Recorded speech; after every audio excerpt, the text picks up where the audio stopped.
വയനാട് പനവള്ളിയിൽ കടുവ ആടിനെ കൊന്നു. പനവള്ളി സർവാണിക്കൊല്ലി കോളനിയിലെ ബിന്ദുവിന്റെ ആടിനെയാണ് കടുവ പിടിച്ചത്. വനം വകുപ്പ് പ്രദേശത്ത് ക്യാമറകൾ സ്ഥാപിച്ചിട്ടുണ്ട്. ഇപ്പോൾ അരുൺ പാഴയ്ക്കൽ വിവരങ്ങൾ നൽകും വയനാട്ടിൽ നിന്ന്. അരുൺ, ഇന്ന് ഒന്നിലധികം റിപ്പോർട്ടുകൾ വയനാട് പലയിടങ്ങളിൽ നിന്നായി കടുവയുടെ ആക്രമണം സംബന്ധിച്ച് വന്നിട്ടുണ്ട്.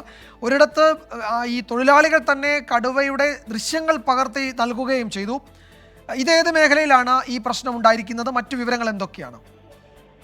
വിജയകുമാർ, വയനാട് പനവല്ലി മേഖലയിലാണ് ഇപ്പോൾ കടുവയുടെ ആക്രമണം പുതുതായി ഉണ്ടായിരിക്കുന്നത്. തിരുനെല്ലി ഭാഗത്താണ് ഈ പ്രദേശമുള്ളത്. പനവല്ലി ഭാഗത്ത് പനവല്ലി സർവാണിക്കൊല്ലി കോളനിയാണ്. ഈ കോളനിയിലെ ബിന്ദുവിന്റെ ആടിനെയാണ് ഇന്ന് വൈകുന്നേരത്തോടു കൂടി കടുവ ആക്രമിച്ച് കൊലപ്പെടുത്തിയത്. ഈ വീടിന് സമീപം കെട്ടിയിരുന്ന ആടാണെന്നാണ് വീട്ടുകാർ പറയുന്നത്. എന്തായാലും ഈ പ്രദേശത്ത് കടുവയുടെ സാന്നിധ്യം സ്ഥിരീകരിച്ചിട്ടുണ്ട്. വനം വകുപ്പ് ക്യാമറകൾ സ്ഥാപിച്ചിട്ടുണ്ട്. കടുവയ്ക്കായുള്ള പരിശോധനകളൊക്കെ തന്നെ വനം വകുപ്പ് ആരംഭിച്ചിട്ടുണ്ട്.